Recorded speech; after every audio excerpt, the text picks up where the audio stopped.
Bacaan dari kitab Putra Sion. Anakku, lakukanlah pekerjaan dengan sopan, maka engkau akan lebih disayangi daripada orang yang ramah tamah. Makin besar engkau, patutlah makin engkau rendahkan diri, supaya engkau mendapat karunia di hadapan Tuhan. Sebab besarlah kekuasaan Tuhan, dan oleh hina-hina ia dihormati. Kemaluan tidak menyembuhkan orang sombong, sebab tumbuhan keburukan berakar dalam dirinya. Hati yang arif merendahkan bangsa, dan telinga yang pandai mendengar merupakan idaman orang bijak. Demikianlah sabda Tuhan.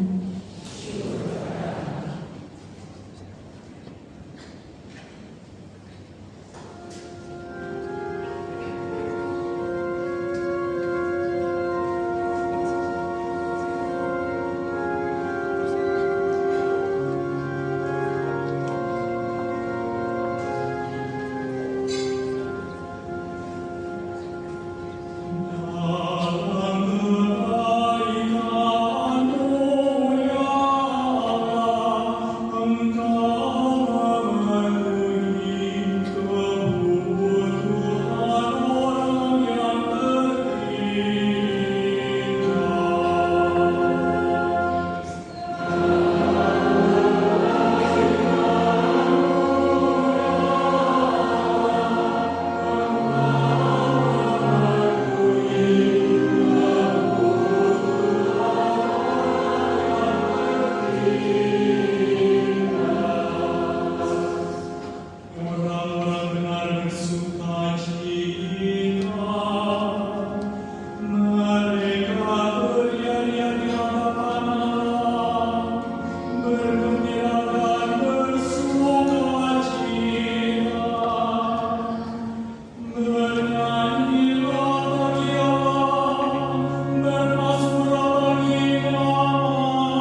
Bacaan dari surat kepada orang Ibrani. Saudara-saudara, kamu tidak datang kepada gunung yang tidak dapat disentuh dan tidak menghadapi api yang menyala-nyala. Kamu tidak mengalami kekelaman, kegelapan, atau angin badai. Kamu tidak mendengar bunyi sangkakala dan suara dahsyat yang membuat mereka yang mendengarnya memohon supaya suara itu jangan lagi berbicara kepada mereka. Sebaliknya, kamu sudah datang ke Bukit Sion dan ke kota Allah yang hidup, Yerusalem surgawi. Kamu sudah datang kepada beribu-ribu malaikat, suatu kumpulan yang meriah, dan kepada jemaat anak-anak sulung yang namanya terdaftar di surga. Kamu telah sampai kepada Allah yang menghakimi semua orang, dan kepada roh orang-orang benar yang telah menjadi sempurna. Dan kamu telah datang kepada Yesus, pengantara perjanjian baru. Demikianlah sabda Tuhan. Syukur kepada Allah.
Tuhan bersamamu.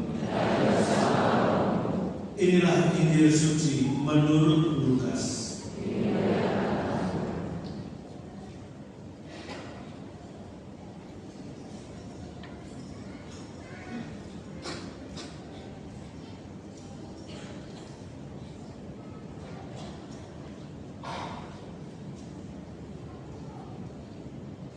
Pada suatu hari Sabat, Yesus datang ke rumah salah seorang pemimpin dari orang-orang Farisi untuk makan di situ.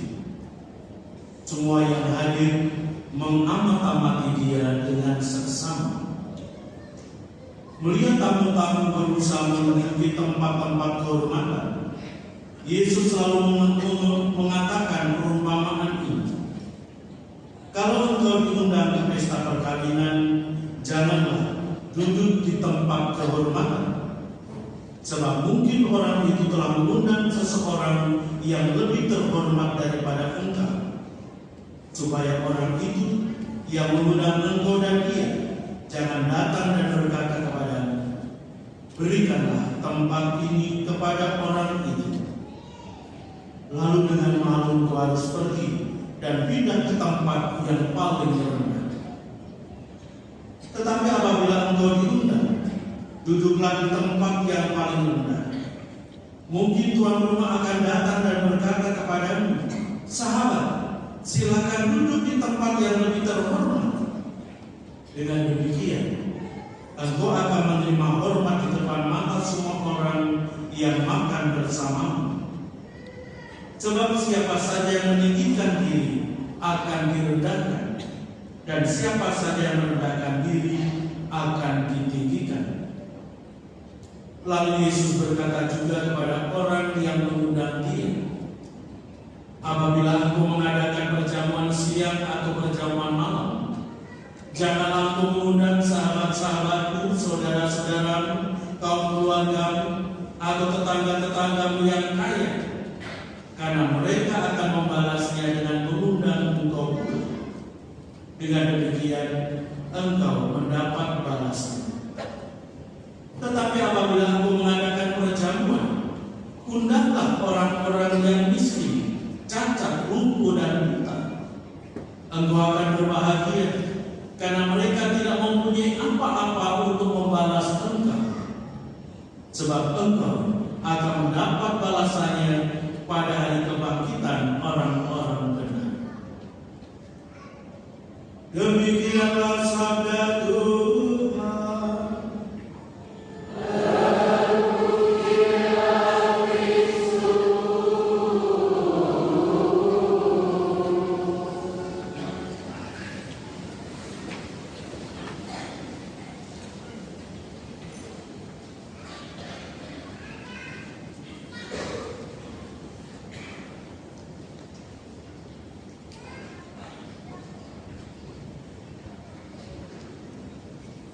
Bapak Ibu, saudara-saudari dan adik-adik sekalian terkasih,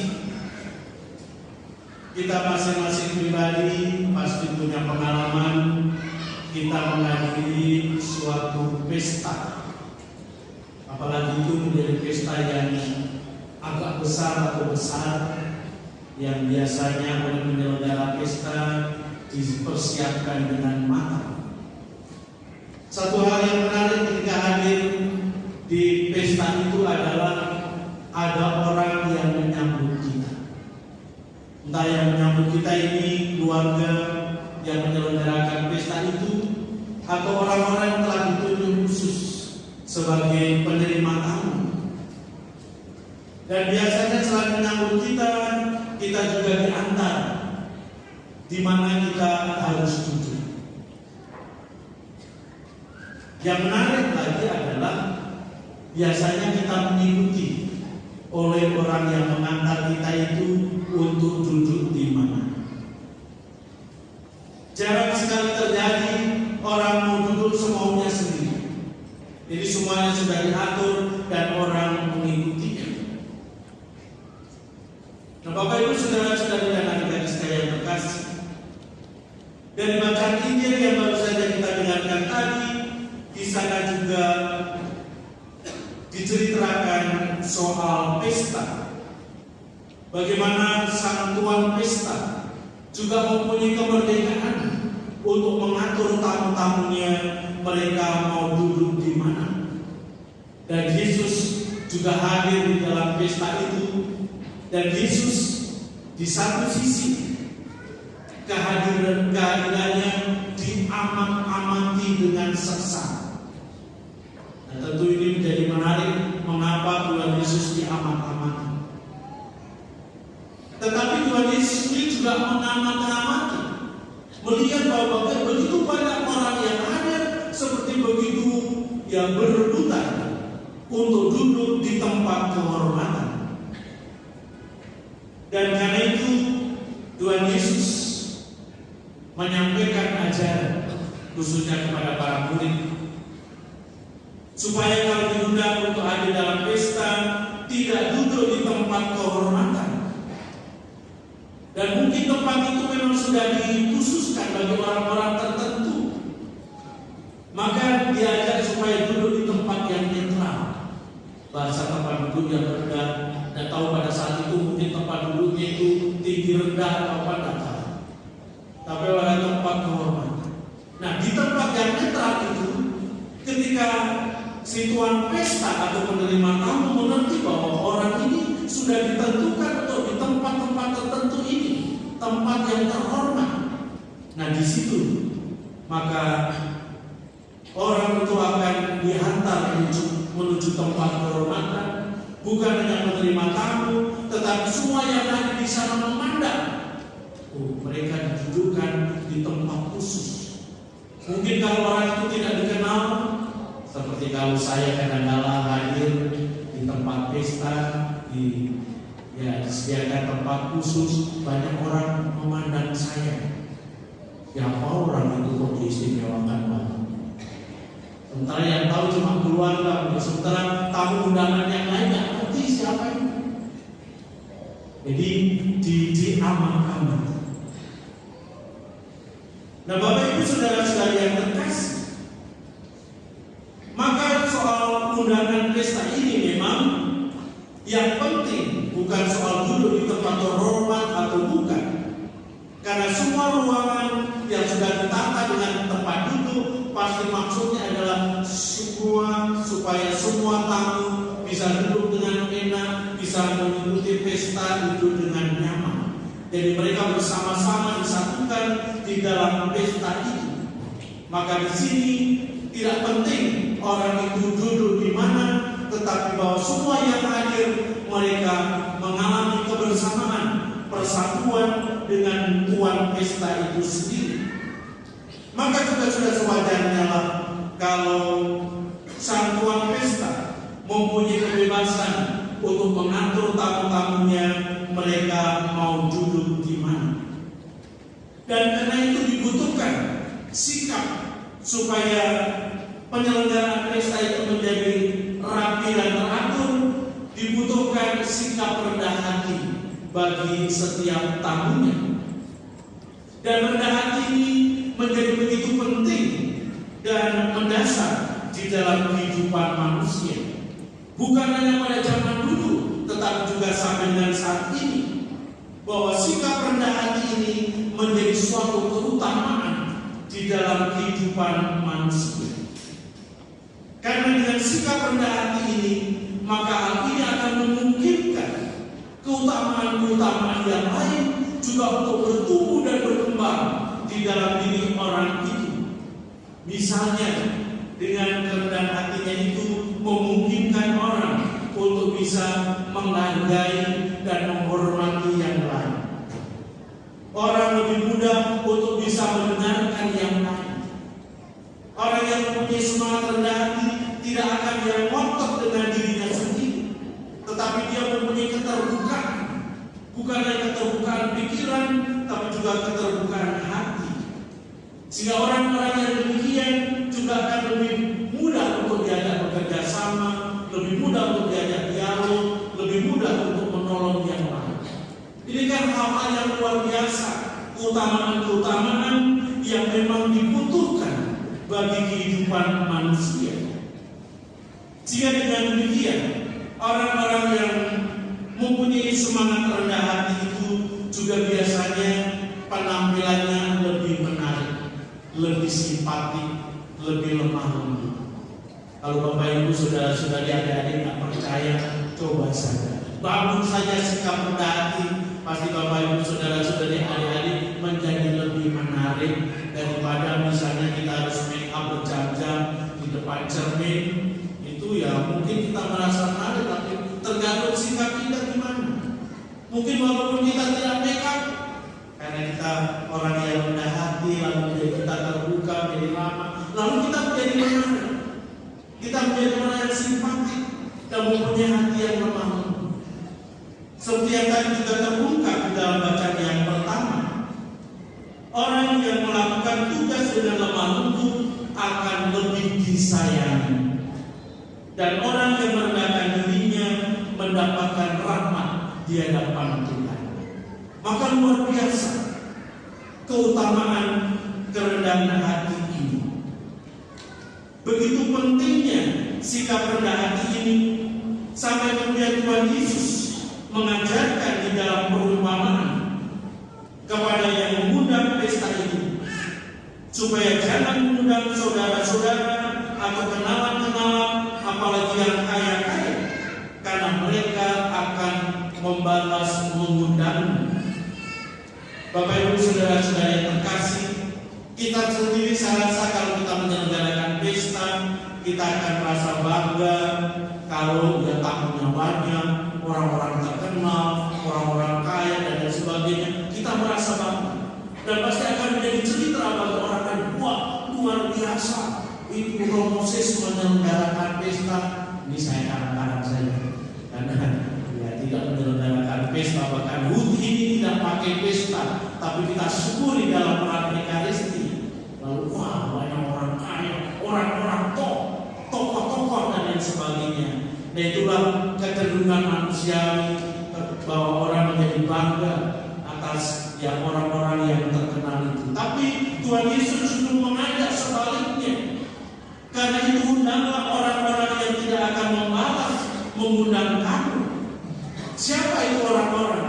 Yaitu orang-orang yang miskin, orang-orang yang cacat, orang-orang tak dikenal. Dan pasti hal ini tidak akan menjadi cerita. Tenang-tenang saja.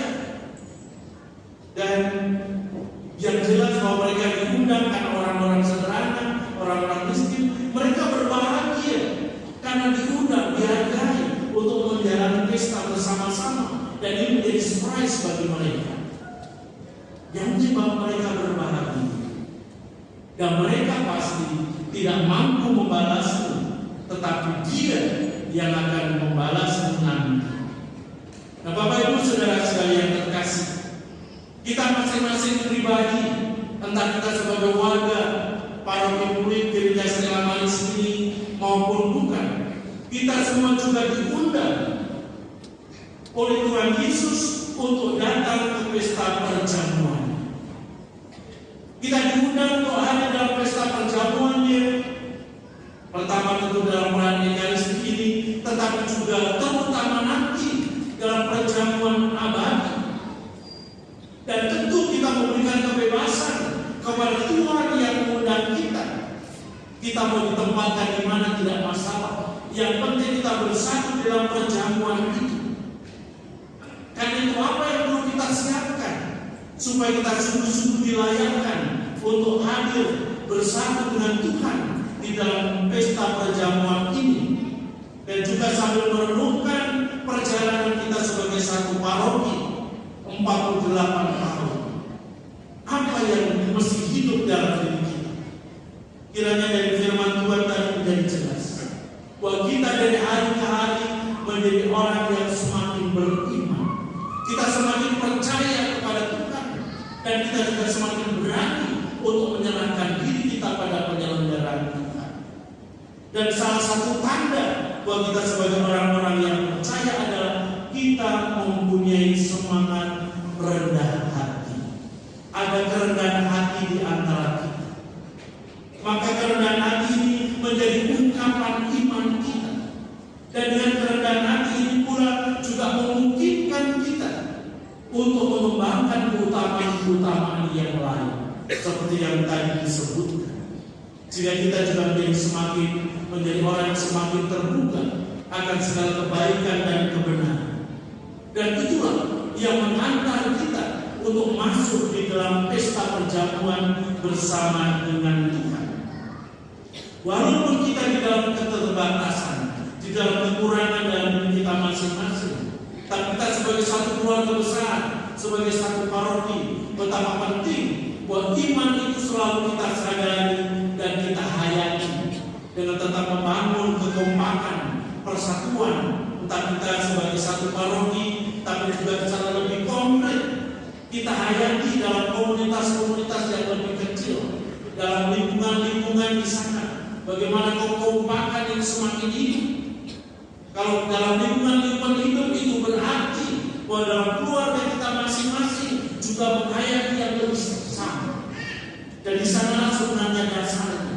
Kalau dalam keluarga kita masing-masing semua bisa menyadari imannya, bisa merayakannya, bisa menghayatinya, dan ini memberikan warna tertentu dalam keluarga kita masing-masing. Dengan sendirinya akan menjadi sumbangan yang besar bagi lingkungan kita, komunitas kita, dan juga kemudian paroki kita. Paroki kita menjadi berwarna justru karena kita warga umat yang berada di lingkungan kita. Bapak Ibu Saudara-saudari dan adik-adik sekalian terkasih, semoga kita dari hari ke hari semakin berani membiarkan diri untuk dibimbing oleh Tuhan, dan semoga kita semua nantinya dipersatukan di dalam kebahagiaan abadi bersama dengan Tuhan, bersama-sama menikmati pesta perjamuan bersama. Tuhan memberkati kita sekalian. Bapak Ibu Saudara-saudari, mari sekali kita bangkit berdiri, kita bersama memperbaharui jalan iman kepercayaan kita. Aku percaya akan Allah,